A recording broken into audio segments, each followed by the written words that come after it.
finished listening to Into the Fading Twilight by Cowles. It is performed in duet by Brittany, Pressley and Sebastian with Jason Clarke, Teddy Hamilton, Adam Gold and Crais. Nailed it! Now this is a follow-on from Across the Vanishing Sky, and as such the story actually continues. Now you don't have to have done this book, but I personally do think you will get more from it if you do this book first. Now in this book we meet Dex and Bray is searching for her friend who has gone missing. They were on a trail and she went to look at wildflowers, turned around and her friend was gone. She'd been gone a year and nobody was looking for her anymore.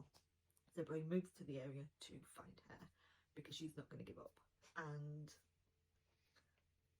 she enlists Dex, who is performed by Jason Clarke. Each of the guys is voiced by the same narrator all the way through, and he enlists his brothers for some help. They don't normally do anything local, but they're going to help her. And spoiler alert, they do find her. And you can't really avoid the spoiler because the next book, Into the Fading Twilight, is Nova's book. It's her recovering from her trauma and her moving on with her life.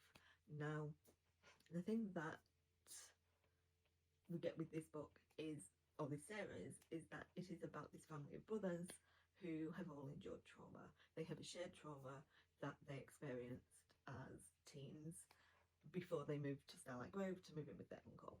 And they all handle that trauma in different ways.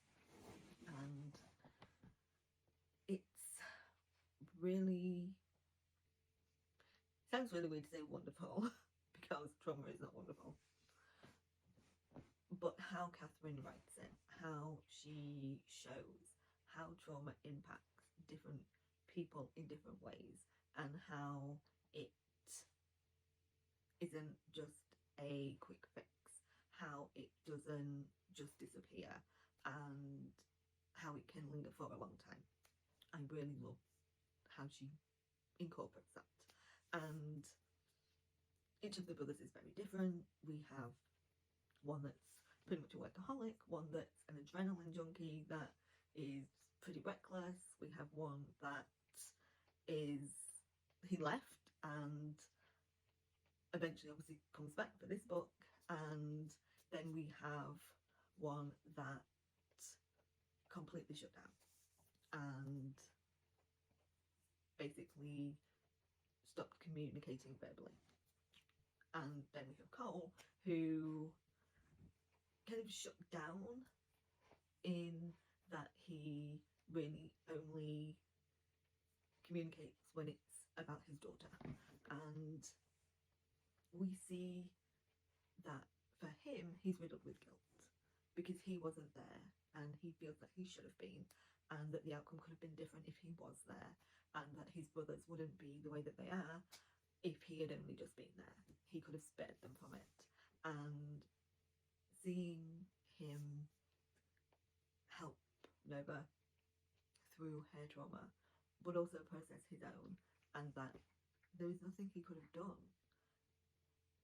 The only monster in his house was not him, and there's only one person that should take responsibility for that. And seeing him sort of like come to that realization, and the interactions he has with his child, but also with Nova, and they really have this special bond even before they start seeing each other in a different light, because he was the one to find her, he was the one that literally breathed life back into her, and he was the one that heard her say the things that she said when he found her. And of course we have the single dad trope, and we have the hurt comfort, and we have the, you know, the killer on the loose. Of course it's Catherine Cowles, right? And we have the whodunit and the whole profiling aspect of it, because you know I love that, and it wouldn't be Catherine Cowles if we didn't have that. And the fun kids, because there's always fun kids, and Skylar is absolutely fantastic, and the found family aspect. But we also just have this, I would be the first person to tell you that I can take or leave spicy scenes. They are not something that are integral for me, and there were very valid reasons for that. The spicy scenes in this book are so well executed. They were such a beautiful way of showcasing intimacy during trauma that I listened so intently. I did not drift off and go do other things while they were playing, which is usually what happens. I didn't skip them, which also can happen at times, because it wasn't just what was happening, it was the communication, which was such a valid part of what was happening between them, but that was such a key component to their relationship, and it was such a heartwarming moment, which sounds so minuscule, but it was just wonderful. And the moments with Skylar were just, they were like a knife to the heart, but she really was so intuitive of what was going on around her, and of course there were so many funny moments with her, but also she saw what was happening, and she was thinking about the impact things were going to have, and it was such a beautiful book, and you should definitely check it out. Now on to performances. I need to hurry up about this. Firstly, the featuring guys, so Jason Clarke, Teddy Hamilton, Adam Gold and Crais were all fantastic. Obviously they just bit parts for the side characters of the brothers. They were all great. Obviously Jason was back as Dex, the other guys were the other brothers, and they were all fun and yeah, good times. Now I thought Sebastian was fantastic as Cole. He has the perfect voice for that grumpy, nobody messes with my daughter, I don't want to be around anybody sort of vibe, that then shifts to, wait a minute, this is my girl, nobody's going to mess with her either, to protective mode, but also lightening up, laughing more, and he really conveyed that change really wonderfully, and that not wanting to hurt her, not wanting to damage her anymore, and also the guilt for not being able to protect his brothers really came across so incredibly well, and it was a joy to listen to.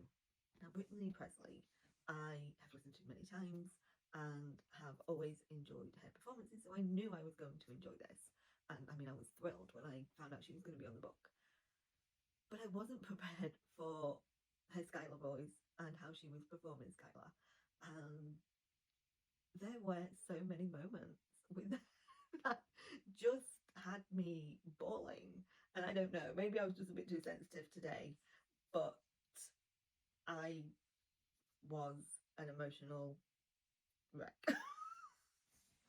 But I think the combination of this character that has already enjoyed so much, and then having this sweet child see that something's not quite right and try to help, was just like, and the way it was performed, it was just so beautiful. And she really, Cole calls Nova his phoenix, and I really think the performance embodied that, in that at first we have this broken person, and that came across in how she was voiced, to then this confident, no, I'm not going to take this, and rising from the ashes. And I think that really came through, and it was just a phenomenal performance, and you should definitely listen to how great Brittany was. So yeah, go check it out.